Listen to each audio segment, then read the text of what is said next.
Members of Congress, I have the high privilege and distinct honor to present to you the President of the United States.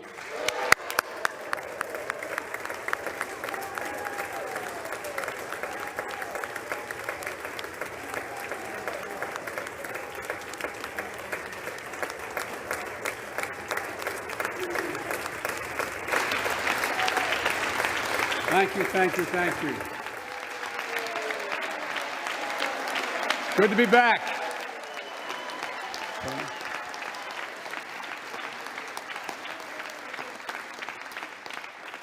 Mitch and Chuck will understand it's good to be almost home, down the hall. Anyway, thank you all. Madam Speaker, Madam Vice President.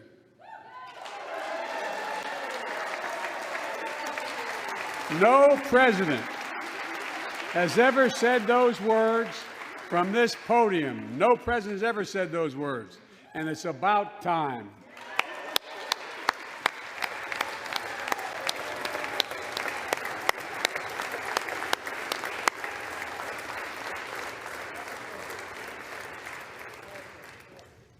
First Lady, I'm her husband. Second Gentleman, Chief Justice, members of the United States Congress and the Cabinet, distinguished guests, my fellow Americans. While the setting tonight is familiar, this gathering is just a little bit different. A reminder of the extraordinary times we're in. Throughout our history, presidents have come to this chamber to speak to Congress, to the nation, and to the world, to declare war, to celebrate peace, to announce new plans and possibilities. Tonight, I come to talk about crisis and opportunity, about rebuilding the nation, revitalizing our democracy, and winning the future for America. I stand here tonight, one day shy of the 100th day of my administration. 100 days since I took the oath of office and lifted my hand off our family Bible and inherited a nation, we all did, that was in crisis. The worst pandemic in a century, the worst economic crisis since the Great Depression, the worst attack on our democracy since the Civil War. Now, after just 100 days, I can report to the nation, America is on the move again.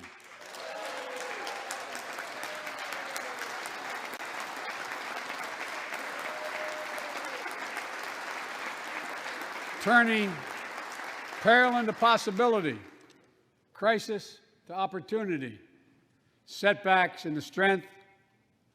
We all know life can knock us down, but in America, we never, ever, ever stay down.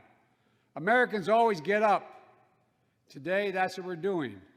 America's rising anew, choosing hope over fear, truth over lies, and light over darkness. After 100 days of rescue and renewal, America is ready for a takeoff, in my view. We're working again, dreaming again, discovering again, and leading the world again. We have shown each other and the world that there's no quit in America, none. 100 days ago, America's house was on fire. We had to act. And thanks to the extraordinary leadership of Speaker Pelosi, Majority Leader Schumer, and the overwhelming support of the American people, Democrats, Independents, and Republicans, we did act. Together, we passed the American Rescue Plan, one of the most consequential rescue packages in American history. We're already seeing the results.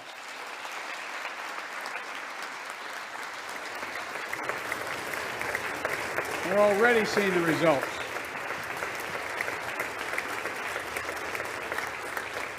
After I promised we'd get 100 million COVID-19 vaccine shots into people's arms in 100 days, we will have provided over 220 million COVID shots in those 100 days. Thanks to all the help of all of you. We're marshaling, with your help, everyone's help, we're marshaling every federal resource. We've gotten vaccines to nearly 40,000 pharmacies and over 700 community health centers where the poorest of the poor can be reached. We're setting up community vaccination sites, developing mobile units to get to hard-to-reach communities. Today, 90% of Americans now live within 5 miles of a vaccination site. Everyone over the age of 16, everyone is now eligible to get vaccinated right now, right away. Go get vaccinated, America. Go and get the vaccination. They're available. You're eligible now.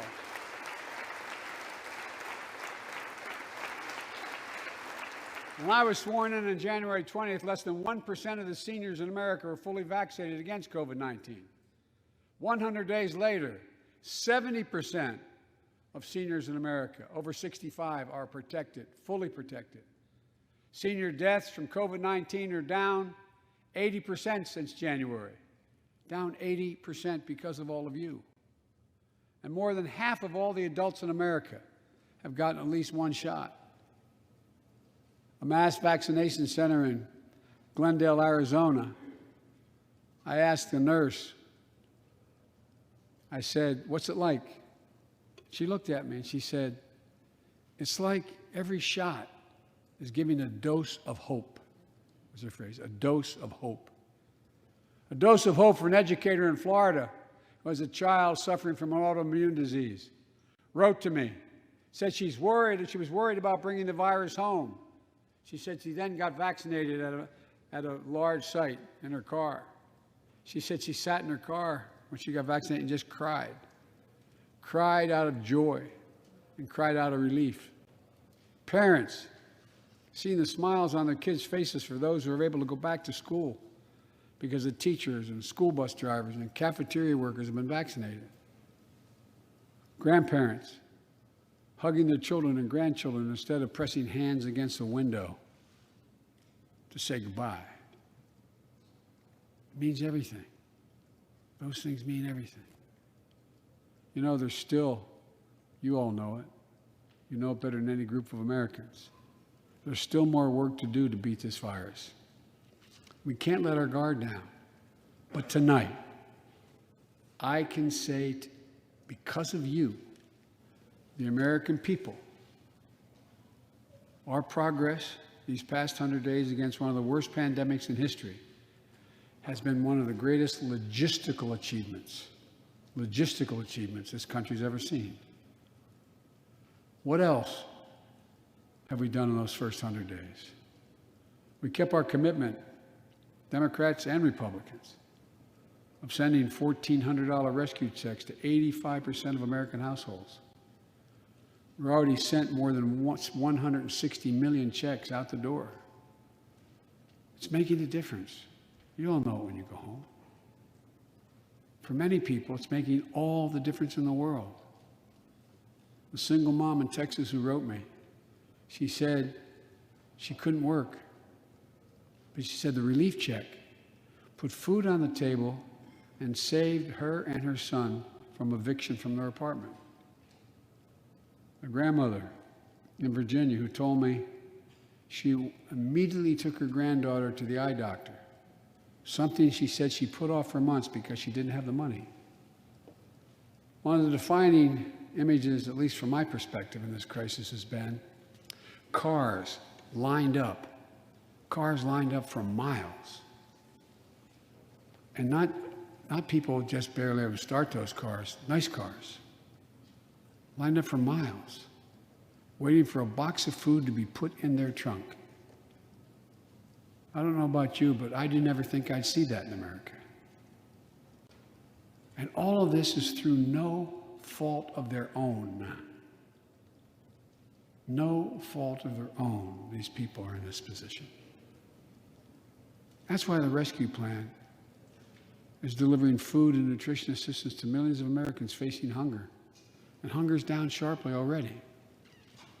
We're also providing rental assistance.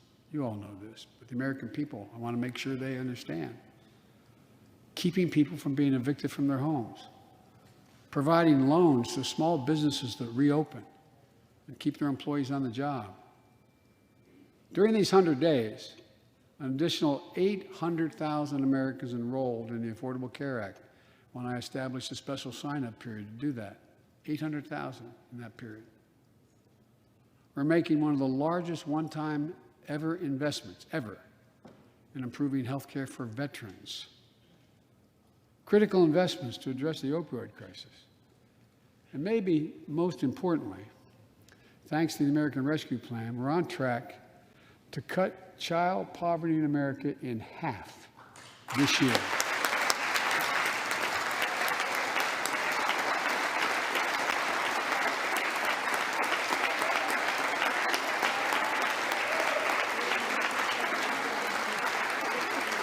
And in the process, while this was all going on, the economy created more than 1,300,000 new jobs in 100 days. More jobs in the first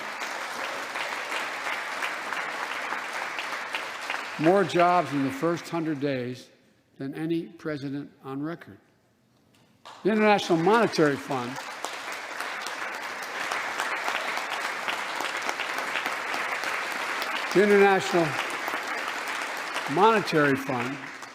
is now estimating our economy will grow at a rate of more than 6% this year. That will be the fastest pace of economic growth in this country in nearly 4 decades. America's moving forward, but we can't stop now. We're in competition with China and other countries to win the 21st century. We're at a great inflection point in history. We have to do more than just build back better. We have to build back better. We have to compete more strenuously than we have. Throughout our history, if you think about it, public investment in infrastructure has literally transformed America, our attitudes as well as our opportunities. The Transcontinental Railroad, the interstate highways, united 2 oceans and brought a totally new age of progress to the United States of America. Universal public schools and college aid opened wide the doors of opportunity. Scientific breakthroughs took us to the moon. Now we're on Mars. Discovering vaccines gave us the internet, and so much more. These are investments we made together as one country, and investments that only the government was in a position to make. Time and again, they propel us into the future. That's why I proposed the American Jobs Plan, a once-in-a-generation investment in America itself. This is the largest jobs plan since World War II. It creates jobs to upgrade our transportation infrastructure, jobs modernizing our roads, bridges, highways, jobs building ports and airports, rail corridors, transit lines. It's clean water. And today, up to 10 million homes in America and more than 400,000 schools and child care centers have pipes with lead in them, including drinking water. A clear and present danger to our children's health. American Jobs Plan creates jobs replacing 100% of the nation's lead pipes and service lines, so every American can drink clean water.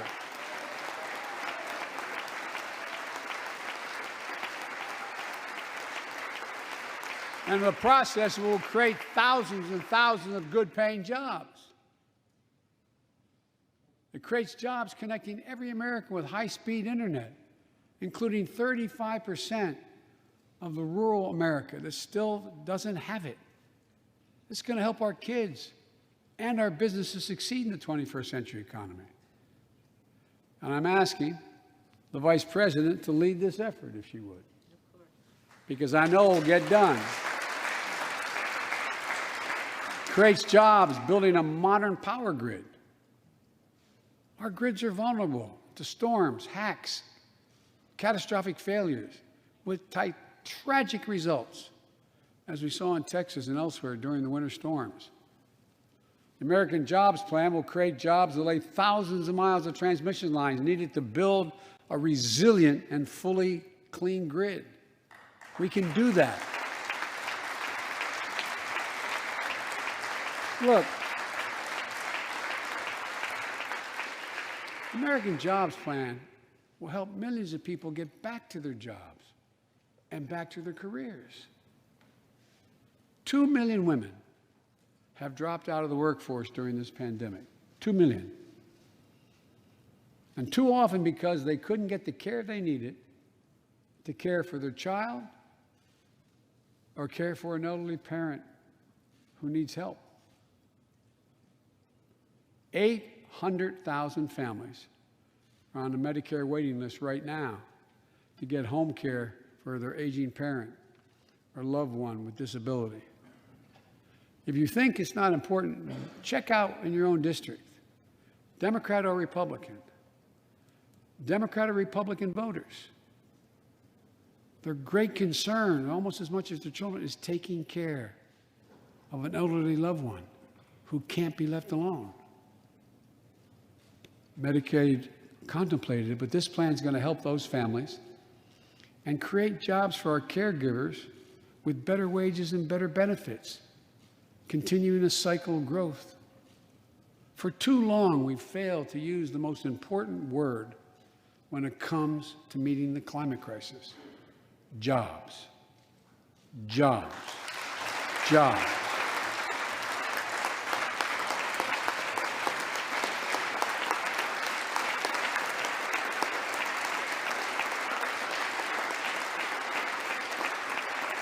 For me, when I think climate change, I think jobs. The American Jobs Plan will put engineers and construction workers to work building more energy-efficient buildings and homes. Electrical workers, IBEW members installing 500,000 charging stations along our highways so we can own the electric car market. Farmers planting cover crops so they can reduce the carbon dioxide in the air and get paid for doing it. Look, think about it. There is simply no reason why the blades for wind turbines can't be built in Pittsburgh instead of Beijing. No reason. None. No reason. So, folks, there's no reason why American workers can't lead the world in the production of electric vehicles and batteries. I mean, there is no reason. We have the capacity. We're the brightest, best trained people in the world. The American Jobs Plan is going to create millions of good-paying jobs, jobs Americans can raise a family on. As my dad would then say, with a little breathing room. And all the investments in the American Job Plan will be guided by one principle: buy American. Buy American. And I might note parenthetically, that does not violate any trade agreement. It's been the law since the 30s. Buy American. American tax dollars are going to be used to buy American products made in America to create American jobs. That's the way it's supposed to be, and it will be in this administration.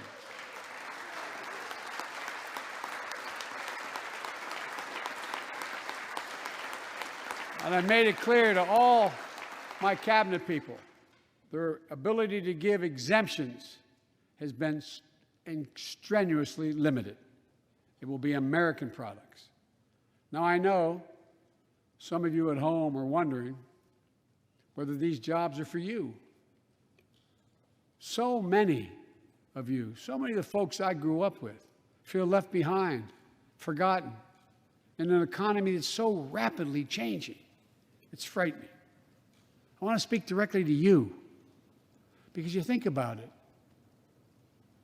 That's what people are most worried about. Can I fit in?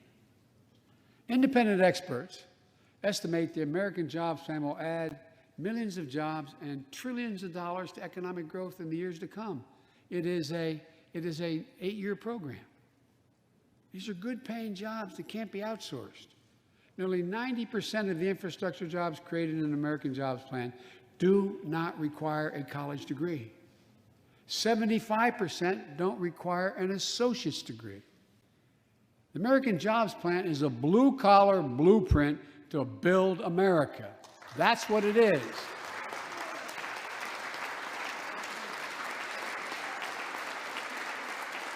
And it recognizes something I've always said in this chamber and the other. Good guys and women on Wall Street, but Wall Street didn't build this country. The middle class built the country, and unions built the middle class. So that's why I'm calling on Congress to pass Protect the Right to Organize Act, the PRO Act, and send it to my desk so we can support the right to unionize. And by the way, while you're thinking about sending things to my desk, let's raise the minimum wage to $15. No one working 40 hours a week, no one working 40 hours a week should live below the poverty line. We need to ensure greater equity and opportunity for women. And while we're doing this, let's get the Paycheck Fairness Act to my desk as well, equal pay. It's been much too long. And if you wonder whether it's too long, look behind me. And finally, the American Jobs Plan will be the biggest increase in non-defense research and development on record. We'll see more technological change, and some of you know more about this than I do. We'll see more technological change in the next 10 years than we saw in the last 50. That's how rapidly artificial intelligence and so much more is changing. And we're falling behind the competition with the rest of the world.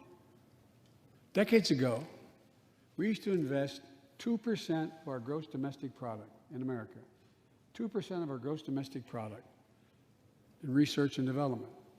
Today, Mr. Secretary, that's less than 1%. China and other countries are closing in fast. We have to develop and dominate the products and technologies of the future.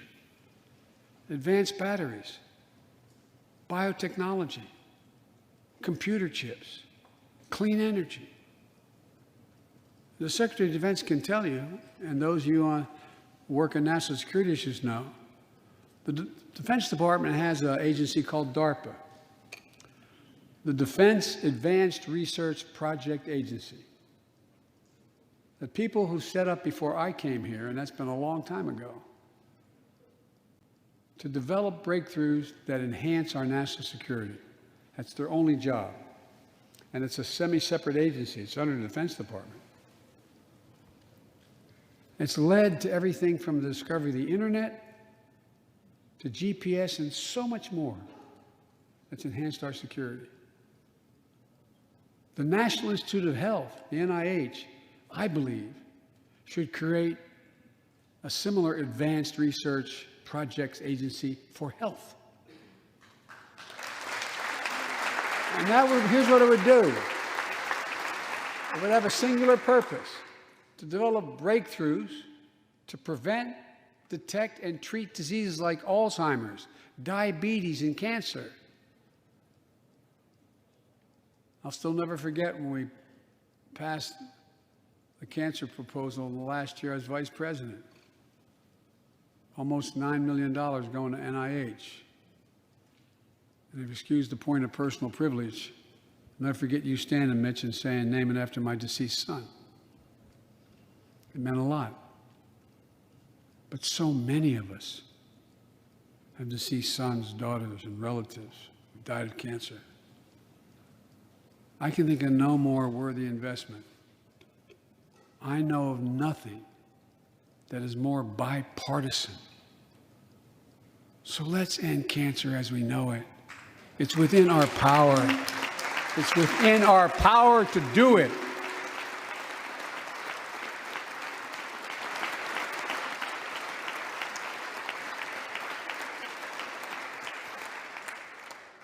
Investments in jobs and infrastructure like the ones we're talking about have often had bipartisan support in the past. Vice President Harris and I met regularly in the Oval Office with Democrats and Republicans and discussed the jobs plan. And I applaud a group of Republican senators who just put forward their own proposal. So let's get to work. I wanted to lay out before the Congress my plan before we got into the deep discussions.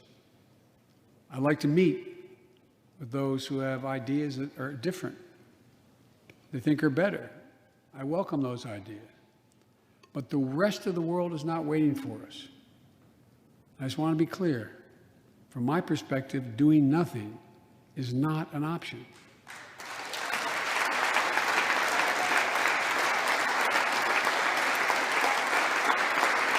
Look,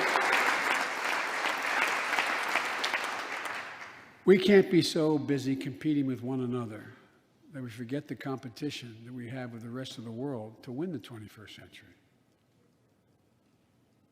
Secretary Blinken can tell you, I spent a lot of time with President Xi.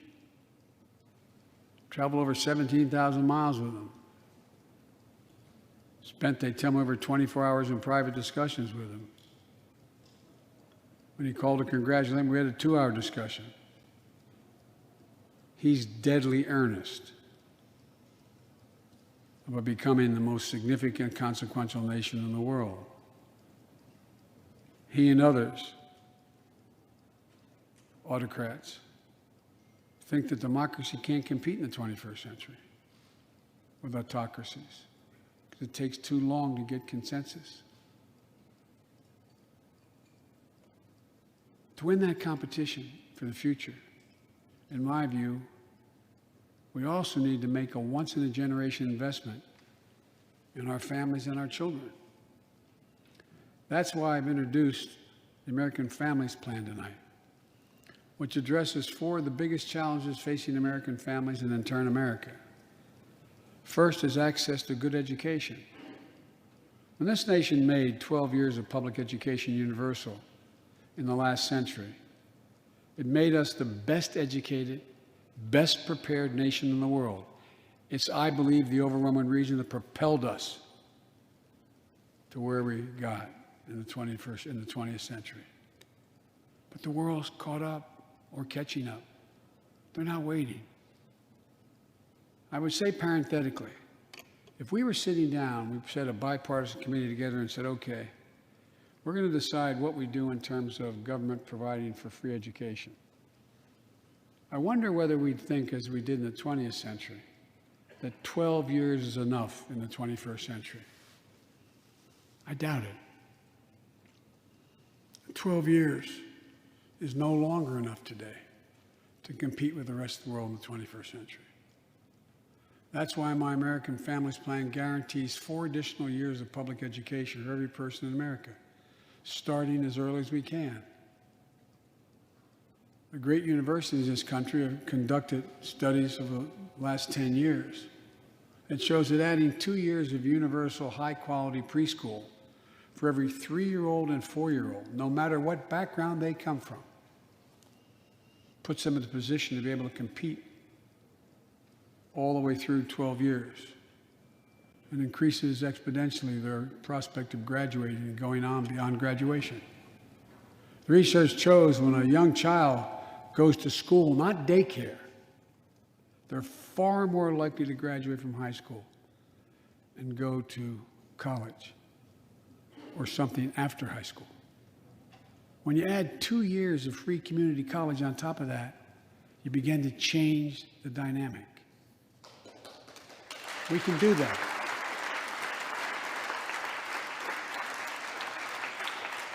And we'll increase Pell Grants and invest in historical black colleges and universities, tribal colleges, minority-serving institutions. The reason is they don't have the endowments, but their students are just as capable of learning about cybersecurity, just as capable of learning about metallurgy, all the things that are going on that provide those jobs of the future. Jill is a community college professor who teaches today as First Lady. She's long said,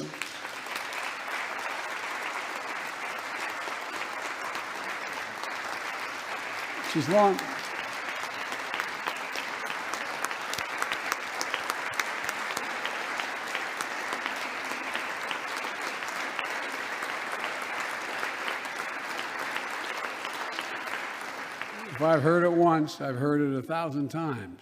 Joe, any country that out-educates us is going to outcompete us. She'll be deeply involved in leading this effort. Thank you, Jill. Second thing we need, American Families Plan will provide access to quality, affordable child care. We guarantee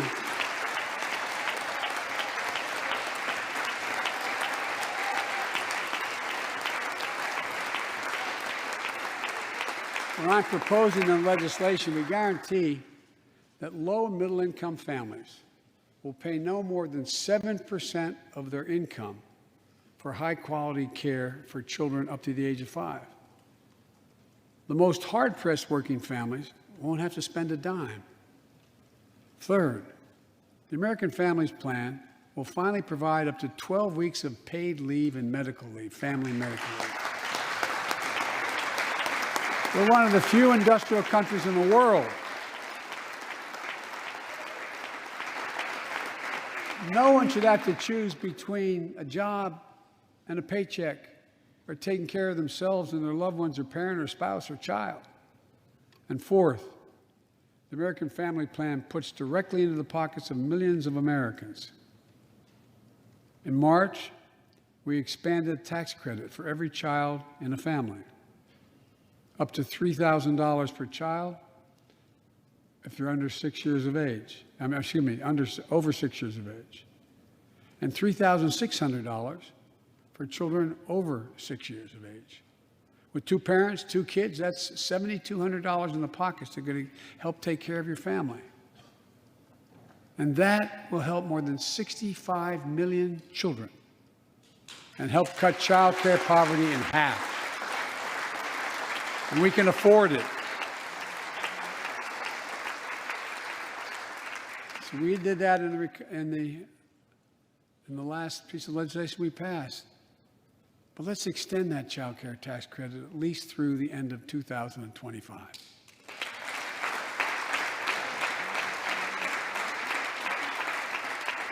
The American Rescue Plan lowered health care premiums for 9 million Americans who buy their coverage under the Affordable Care Act. I know that's really popular this side of the aisle.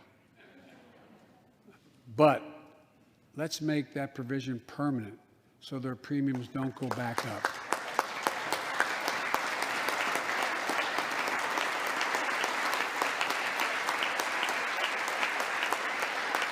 In addition to my family's plan, I'm going to work with Congress to address this year other critical priorities for American families. The Affordable Care Act has been a lifeline for millions of Americans, protecting people with pre-existing conditions, protecting women's health, and the pandemic has demonstrated how badly it's needed. Let's lower deductibles for working families on the Affordable Care Act. And let's lower prescription drug costs. We know how to do this.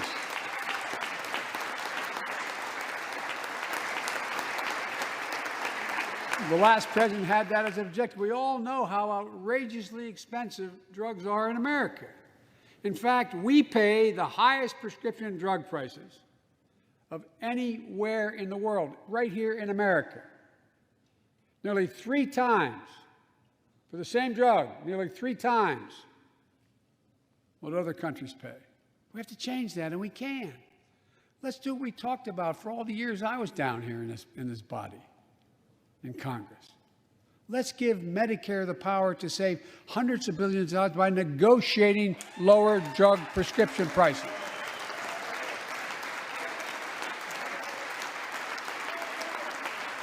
And by the way, it won't just help people on Medicare. lower prescription drug costs for everyone.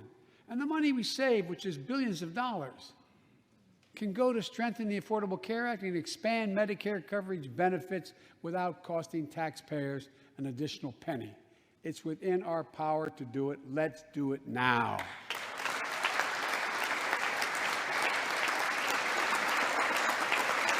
We've talked about it long enough, Democrats and Republicans. Let's get it done this year. This is all about a simple premise. Health care should be a right, not a privilege in America.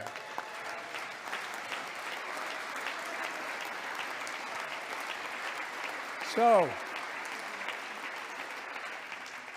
how do we pay for my jobs and family plan? I made it clear we can do it without increasing the deficits. Let's start with what I will not do.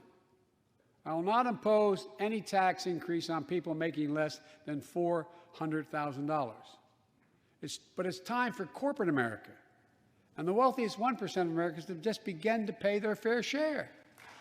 Just their fair share.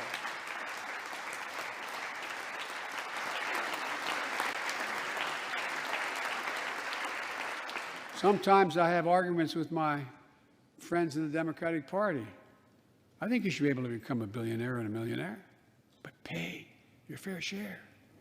A recent study shows that 55 of the nation's biggest corporations paid zero federal tax last year.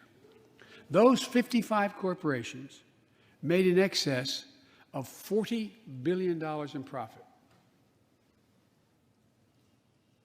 A lot of companies also evade taxes through tax havens in Switzerland and Bermuda and the Cayman Islands. And they benefit from tax loopholes and deductions for offshoring jobs and shifting profits overseas.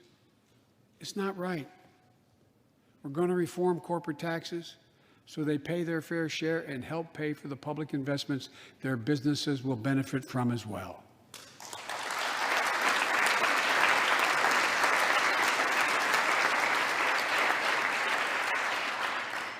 We're going to reward work, not just wealth.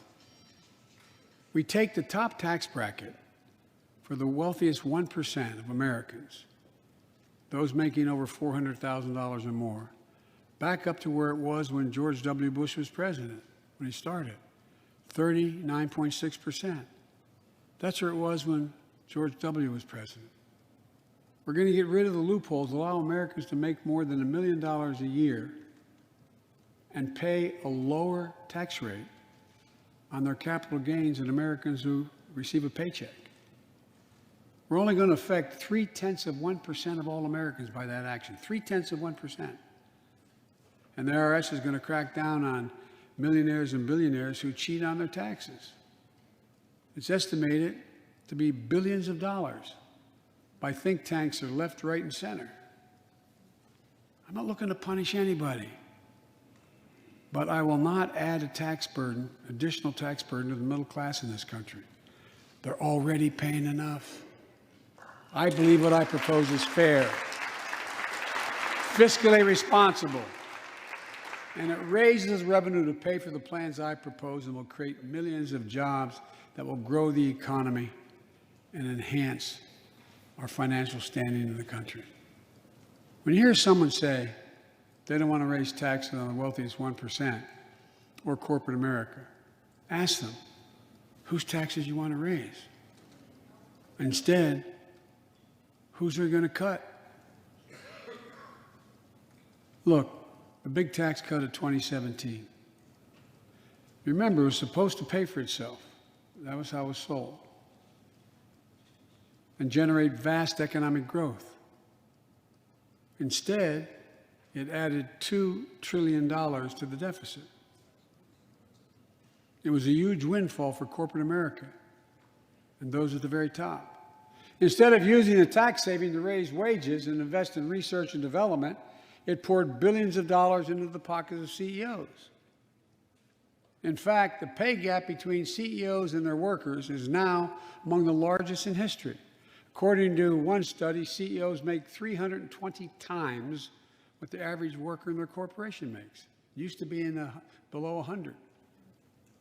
The pandemic has only made things worse. 20 million Americans lost their job in the pandemic, working and middle-class Americans. At the same time, roughly 650 billionaires in America saw their net worth increase by more than $1 trillion in the same exact period. Let me say it again. 650 people increased their wealth by more than $1 trillion during this pandemic. And they're now worth more than $4 trillion. My fellow Americans, trickle down economics has never worked. And it's time to grow the economy from the bottom and the middle out.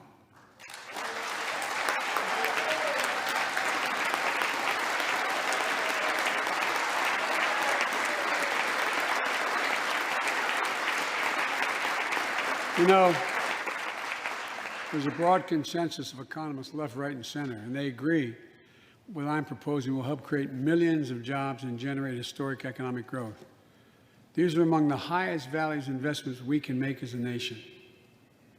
I've often said our greatest strength is the power of our example, not just the example of our power. In my conversations with world leaders, and I've spoken to over 38, 40 of them now, I've made it known that America's back. And you know what they say? The comment I hear most of all from them? So they say, we see America's back, but for how long? But for how long? My fellow Americans, we have to show not just that we're back, but that we're back to stay, and that we aren't going to go it alone. We're going to do it by leading with our allies. No one nation can deal with all the crises of our time, from terrorism to nuclear proliferation, mass migration, cybersecurity, climate change, as well as what we're experiencing now, pandemics. There's no wall high enough to keep any virus out. And our own vaccine supply, as it grows to meet our needs, and we're meeting them, will become an arsenal for vaccines for other countries, just as America was an arsenal for democracy for the world, and in consequence influence the world. But every American will have access before that occurs. Every American will have access to be fully covered by COVID-19 from the vaccines we have.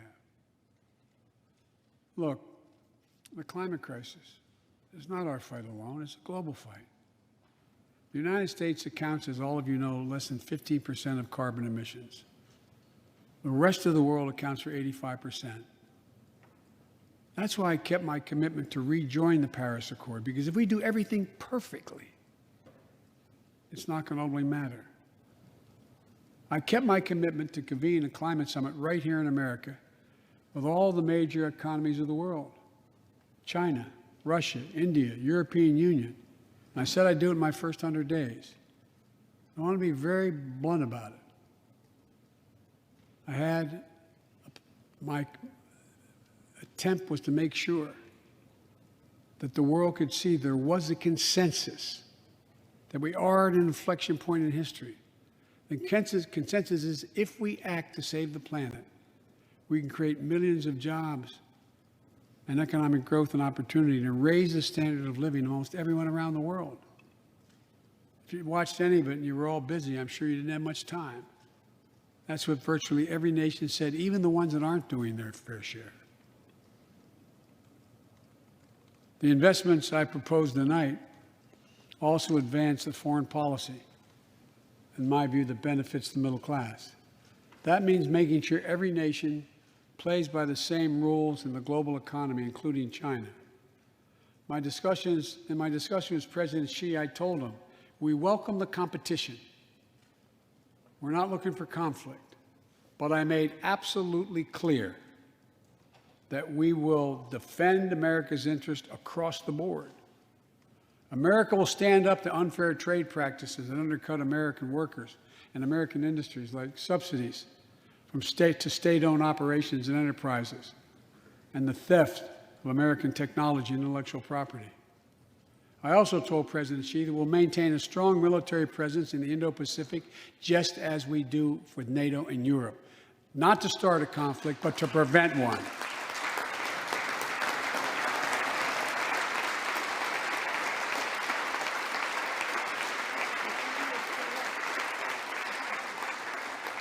I told them what I've said to many world leaders, that America will not back away from our commitments, our commitment to human rights and fundamental freedoms, and to our alliances. And I pointed out to him, no responsible American president could remain silent when basic human rights are being so blatantly violated. An American president has to represent the essence of what our country stands for. America is an idea, the most unique idea in history. We are created, all of us, equal. It's who we are. And we cannot walk away from that principle and, in fact, say we're dealing with the American idea. With regard to Russia, I know it concerns some of you, but I made very clear to Putin that we're not going to seek escalation, but their actions will have consequences if they turn out to be true, and they turned out to be true. So I responded directly and proportionately to Russia's interference in our elections and the cyber attacks on our government and our business. They did both of these things, and I told them we would respond, and we have. But we can also cooperate when it's our mutual interest. We did it when we extended the New START Treaty on nuclear arms, and we're working to do it on climate change. But he understands we will respond. On Iran and North Korea, nuclear programs that present serious threats to American security and the security of the world. We're going to be working closely with our allies to address the threats posed by both of these countries through diplomacy as well as stern deterrence. And American leadership means ending the forever war in Afghanistan. We have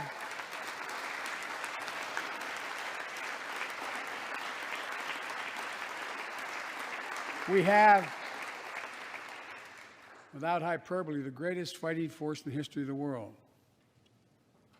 I'm the first president in 40 years who knows what it means to have a son serving in a war zone. Today, we have service members serving in the same war zone as their parents did. We have service members in Afghanistan who are not yet born on 9/11. The war in Afghanistan, as we remember the debates here, were never meant to be multi-generational undertakings of nation building. We went to Afghanistan to get the terrorists who attacked us on 9/11. And we said we would follow Osama bin Laden to the gates of hell to do it. If you've been in the upper Konar Valley, you've kind of seen the gates of hell. And we delivered justice to bin Laden. We degraded the terrorist threat of al-Qaeda in Afghanistan. And after 20 years of valor, and sacrifice, it's time to bring those troops home. Look,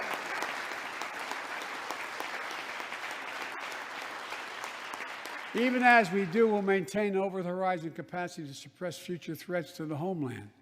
And make no mistake, in 20 years, terrorism has metastasized. The threat has evolved way beyond Afghanistan. Those of you in the intelligence committees, the Foreign Relations Committee, defense committees, you know well, we have to remain vigilant against the threats to the United States wherever they come from. Al-Qaeda and ISIS are in Yemen, Syria, Somalia, other places in Africa, in the Middle East, and beyond. And we won't ignore what our intelligence agencies have determined to be the most lethal terrorist threat to the homeland today. White supremacy is terrorism. We're not going to ignore that either. My fellow Americans, look, we have to come together to heal the soul of this nation. It was nearly a year ago before her father's funeral when I spoke with Gianna Floyd, George Floyd's young daughter. She's a little tyke, so I was kneeling down to talk to her. so I could look her in the eye. She looked at me, she said, "My daddy changed the world." Well, after the conviction of George Floyd's murderer, we can see how right she was if we have the courage to act as a Congress. We've all seen the knee of injustice on the neck of Black Americans. Now's our opportunity to make some real progress. The vast majority of men and women wearing a uniform and a badge serve our communities, and they serve them honorably. I know them. I know they want.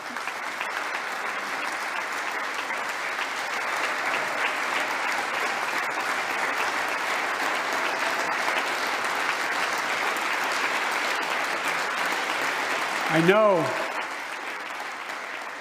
they want to help meet this moment as well. My fellow Americans, we have to come together to rebuild trust between law enforcement and the people they serve, to root out systemic racism in our criminal justice system, and to enact police reform in George Floyd's name that passed the House already. I know Republicans have their own ideas and are engaged in very productive discussions with Democrats in the Senate. We need to work together to find a consensus. But let's get it done next month, by the first anniversary of George Floyd's death.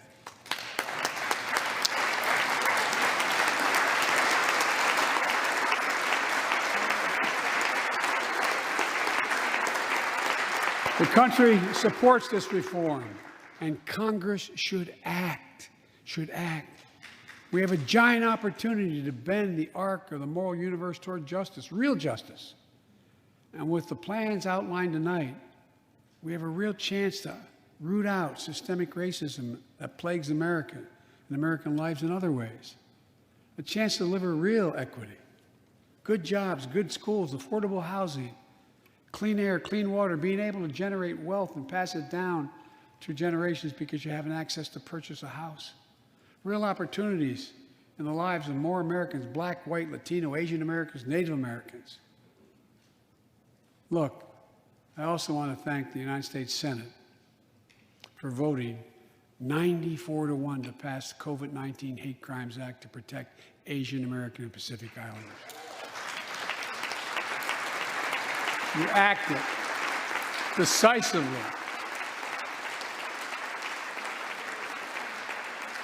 You can see on television the viciousness of the hate crimes we've seen over this past year and for too long. I urge the House to do the same and send that legislation to my desk, which I will gladly, anxiously sign. I also hope Congress will get to my desk the Equality Act to protect LGBTQ Americans. For all transgender Americans watching at home, especially young people, you're so brave. I want you to know your president has your back. Another thing, let's authorize the Violence Against Women Act, which has been law for 27 years.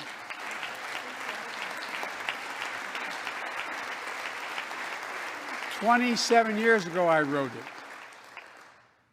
It'll close the act that has to be authorized now, will close the boyfriend loophole to keep guns out of the hands of abusers. The court order said this is an abuser. You can't own a gun.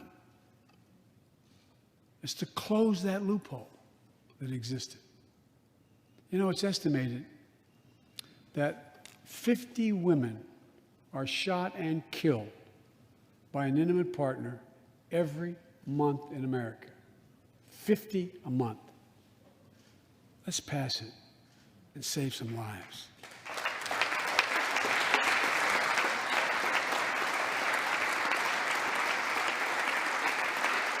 And I need not tell anyone this, but gun violence has become an epidemic in America.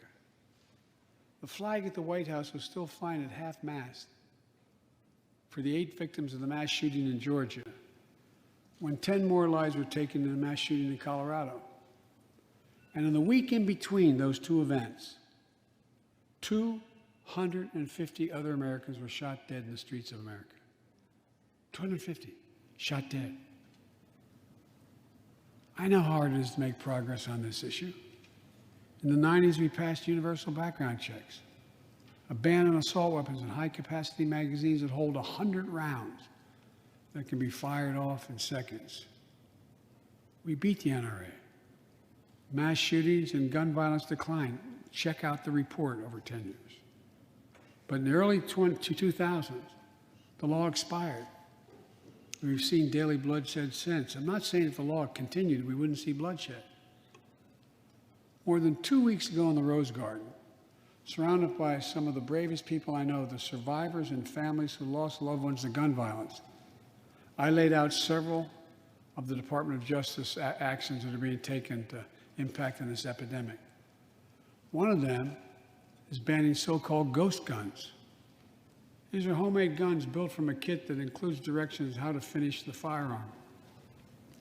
The parts have no serial numbers, so they show up at crime scenes and they can't be traced. The buyers of these ghost gun kits aren't required to pass any background check. Anyone, from a criminal or terrorist, could buy this kit and within 30 minutes have a weapon that's lethal, but no more. And I'll do everything in my power to protect the American people from this epidemic of gun violence, but it's time for Congress to act as well. Look,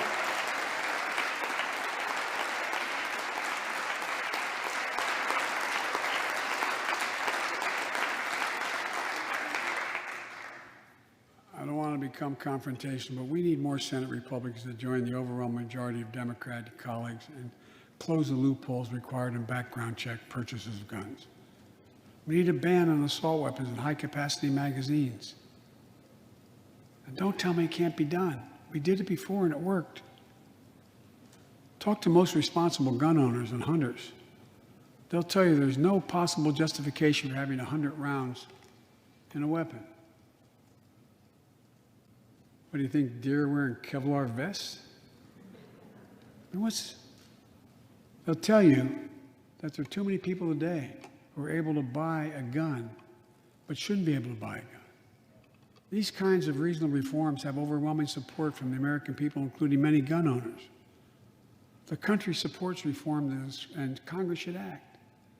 This shouldn't be a red or blue issue. And no amendment to the Constitution is absolute. You can't yell fire in a crowded theater. From the very beginning, there were certain guns, weapons, that could not be owned by Americans. Certain people could not own those weapons ever. We're not changing the Constitution. We're being reasonable. I think this is not a Democrat or Republican issue. I think it's an American issue. And here's what else we can do. Immigration has always been essential to America. Let's end our exhausting war over immigration. For more than 30 years, politicians have talked about immigration reform, and we've done nothing about it. It's time to fix it. On day one of my presidency, I kept my commitment and sent a comprehensive immigration bill to the United States Congress. If you believe we need to secure the border, pass it because it has a lot of money for high-tech border security. If you believe in a pathway to citizenship, pass it. There's over 11 million undocumented folks, the vast majority of here overstaying visas. Pass it. We can actually, if you actually want to solve a problem, I've sent a bill to take a close look at it. We also have to get at the root problem of why people are fleeing, particularly to our southern border from Guatemala, Honduras, and El Salvador. The violence, the corruption, the gangs, the political instability, hunger, hurricanes, earthquakes, natural disasters. When I was president, when I was vice president, the president asked me to focus on providing help needed to address the root causes of migration. And it helped keep people in their own countries instead of being forced to leave. The plan was working, but the last administration decided it was not worth it. I'm restoring the program and asked Vice President Harris to lead our diplomatic effort to take care of this. I have absolute confidence she'll get the job done. Now look, if you don't like my plan, let's at least pass what we all agree on. Congress needs to pass legislation this year to finally secure protection for dreamers. The young people have only known America as their home.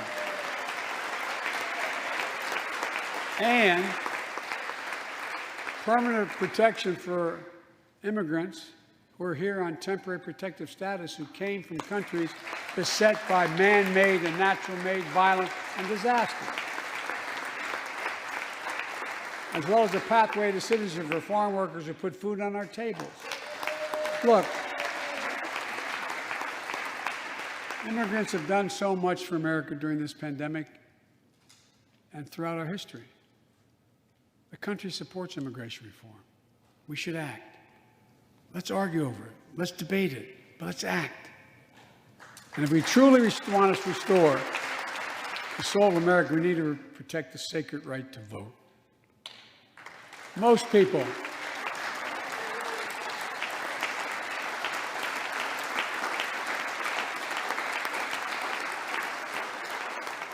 more people voted in the last presidential election than any time in American history, in the middle of the worst pandemic ever. It should be celebrated. Instead, it's being attacked. Congress should pass H.R. 1 and the John Lewis Voting Rights Act and send it to my desk right away. The country supports it, and Congress should act now. Look, in conclusion, as we gather here tonight, the image of a violent mob assaulting this Capitol, desecrating our democracy, remain vivid in all our minds. Lives were put at risk, many of your lives. Lives were lost. Extraordinary courage was summoned. The insurrection was an existential crisis, a test of whether our democracy could survive, and it did. But the struggle is far from over. The question of whether our democracy will long endure is both ancient and urgent. As old as our republic, still vital today. Can our democracy deliver on its promise that all of us, created equal in the image of God, had a chance to lead lives of dignity, respect, and possibility? Can our democracy deliver the most pressing needs of our people?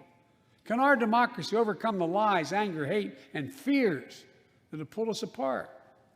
America's adversaries, the autocrats of the world, are betting we can't. And I promise you, they're betting we can't. They believe we're too full of anger and division and rage. They look at the images of the mob that assaulted the Capitol as proof that the sun is setting on American democracy. But they're wrong. You know it, I know it. But we have to prove them wrong. We have to prove democracy still works, that our government still works, and we can deliver for our people. In our first 100 days together, we've acted to restore people's faith in democracy to deliver. We're vaccinating the nation. We're creating hundreds of thousands of new jobs. We're delivering real results to people. They can see it, feel it in their own lives. Opening doors of opportunity, guaranteeing some more fairness and justice. That's the essence of America. That's democracy in action. Our Constitution opens with the words, as trite as it sounds, "We the people." Well, it's time to remember that we, the people, are the government. You and I. Not some force in a distant capital. Not some powerful force that we have no control over. It's us. It's we, the people. In another era, when our democracy was tested, Franklin Roosevelt reminded us, in America, we do our part. We all do our part. That's all I'm asking. That we do our part, all of us. And if we do that, we will meet the center challenge of the age by proving that democracy is durable and strong. Autocrats will not win the future. We will. America will. And the future belongs to America. As I stand here tonight before you in a new and vital hour of life and democracy of our nation, and I can say with absolute confidence, I have never been more confident or optimistic about America. Not because I'm president, because of what's happening with the American people. We've stared into the abyss of insurrection and autocracy, pandemic and pain, and we, the people, did not flinch. At the very moment our adversaries were certain we'd pull apart and fail, we came together, we united. With light and hope, we summoned a new strength, new resolve to position us to win the competition of the 21st century. On our way to a union more perfect, more prosperous, and more just, as one people, one nation, and one America. Folks, as I told every world leader I've ever met with over the years, it's never, ever, ever been a good bet to bet against America, and it still isn't. We're the United States of America. There is not a single thing, nothing beyond our capacity. We can do whatever we set our minds to if we do it together. So let's begin to get together. God bless you all, and may God protect our troops. Thank you for your patience.